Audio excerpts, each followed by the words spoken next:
I love the fireplace. It looks like you're on the cover of a romance novel.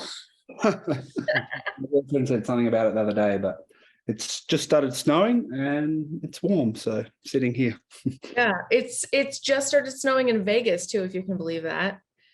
I didn't know it snowed in Vegas. Yeah, parts of it, the part where I'm at, it's like up against the mountain, so it just started. But I mean, it's not snowing like it's snowing where you are. I'm sure it's like it's very light. Right. So I want to know first, obviously you've had an insanely great first season with PFL. I wonder what do you credit that to? Do you feel like, I mean, do you feel like it's just all you, or do you feel like you got good matchups? Do you feel like it was a new promotion? What do you credit that success to? Um, I guess I've been doing a few interviews and kind of been asking similar sort of questions, and I actually credit a little bit to fighting Israel, and then going and training with him and learning a little bit off him, and just how those guys turned down the UFC, like his coaches turned down the UFC for him for a couple of years before he was fully ready. And you know, it's been a while since I was released from the UFC. I was 25. I was just about to turn 26 when I got released.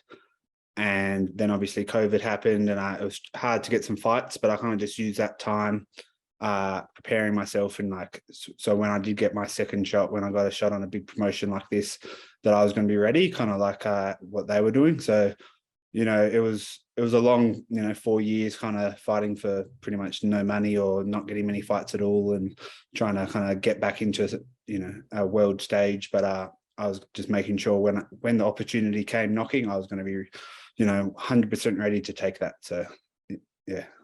How do you know when you're ready? Do you kind of have to test yourself on that first fight and you're like, okay, I was ready? Or did you know, or going into it, this is it, this is time? I mean, I kind of knew, I knew where I kind of stood. I've trained with some really high level guys before, and obviously fought some really high level guys. And obviously there's still obviously training, and fights different. And you don't know until you kind of get in there and prove it. So that first fight in the PFL, that was probably my most kind of nervous. Like, I was a bit anxious for that one. I hadn't fought for over a year, hadn't fought in a big promotion for a long time. So, all that sort of stuff coming into it. But so it was a bit more of that kind of adrenaline dump. But the other two since then, I felt like I've been able to start showing all my skills I've been working on, and just I felt very calm and comfortable in there for sure. What do you think of your opponent? How do you feel like you match up against him? I feel like I match up against him well.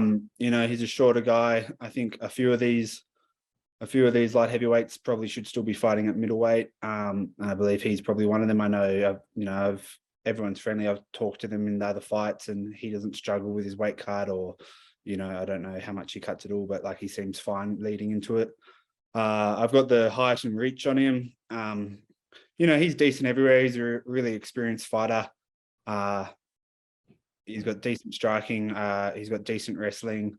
I don't think he's like, he's not one dimensional. He's not crazy good anywhere that you kind of like, like someone that you really don't want to go to the ground with, or someone you have to take down. But I think I'm just going to be better than everywhere. And I think I'm going to be able to use my range and my striking, and put him away on the feet. But I don't know. I'm happy to grapple with him as well if it ends up on the ground, for sure. Was he somebody that you had your eye on kind of when you came into the season, or did you expect somebody else at the end, or are you like, yeah, that makes sense, he's the one I kind of saw there? I definitely had my eye on him. He had a very good first round, big knockout in 90 seconds. One of the ex-UFC guys, very experienced. I was kind of hoping to fight Shoeface in the final, just because he won it last year, and I feel like it'd be nice to beat the former champion to become the champion. But obviously he got injured, and if it wasn't him, I thought it would be Amari for sure. Yeah. How do you think he stacks up in relation to the guys you already beat to get to him? Do you feel like he's going to be the toughest of all those guys, or do you feel like you already beat the toughest guy in that division? I think he's probably one of the toughest in the division. He was just when he left the UFC, I think he was still ranked in the top 15. Had heaps of fights in the UFC, very experienced. So I think he's one of the toughest guys, and that's why he's in the final. So it's going to be a good fight for me. And they're the fights I'm looking for at the moment. Like I want to start making a name for myself and beating. You got to beat decent guys. You got to beat good guys. I'm not expecting any kind of pushovers, any easy wins at the moment. So, yeah. Do you do anything, or did you do anything this camp that you haven't done in your other camps because it was for a title? Apart from just training for the 5.5s, adding in a bit of extra fitness work. Been doing intervals on the assault bike. I used to do a lot of them back home in Australia, and I've added them in. Fitness is feeling really good, feeling really fit for this fight, and I'm sure everyone is. We've fought 3 times already this year, so you kind of should be in shape. But yeah, just training for the five rounds. That's the only difference.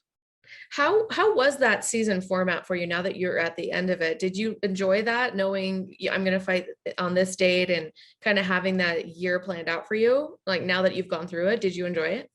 Yeah, I did enjoy it. It was it's nice knowing that you've got another fight coming up.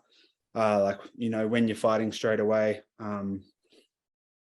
I've been wanting to be active for a long time. As I said, it's been hard to get regular fights going for me for a while now. So it's good to be active and just fighting regularly, and you can just kind of stay focused. You know, you got a fight coming up, so you're not going to go stupid and get out of shape, or, you know, have a lot of time off. And then after this fight, it's nice to know that you're not going to be fighting for, you know, 4 or 5 months, and you can enjoy Christmas and then get back into it.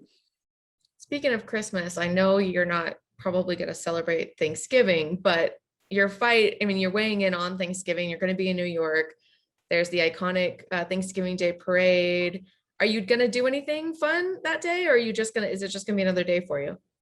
I mean, as you said, I don't celebrate it. I've heard about the parade, so maybe I'll go check that out. But yeah, I'll just be rehydrating and probably I'm hoping some places will still be open to go get some good food afterwards. We have a big reservation for Georgian food. So if you want Georgian food, you can come with us. We got a big group. It is pretty delicious. Yeah, it's pretty good. I don't know how great it is for like day before a fight, but and I guess, you know, in another interview you mentioned that you're more excited about the title than the $1 million prize. I'm curious if that's still the case and why that is. Yeah, that's definitely the case. You know,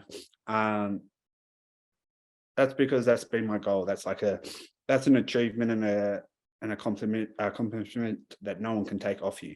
Like once I'm won that, I'm a world champion, and no one can ever take that away from me. And that's my goal since I set out with fighting to be a world champion. So that means more to me than the money. Obviously, the money is amazing as well and life-changing. But yeah, the world title is, you know, that's one of my goals, and that's what I'm looking forward to achieving on the 25th. I guess my last question, just a fun one. What is the first thing you'll buy if you do get that $1 million prize?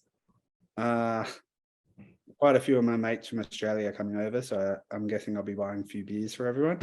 But then afterwards, I'm going to Mexico for a little 10 days to relax, and I'll be looking at buying a house. In the United States? Probably back in Hobart, in Tasmania. Yeah. Awesome. Well, good luck. I will see you there. Have a great day. Thanks for your time. Thank you. No worries. Thanks. Bye-bye.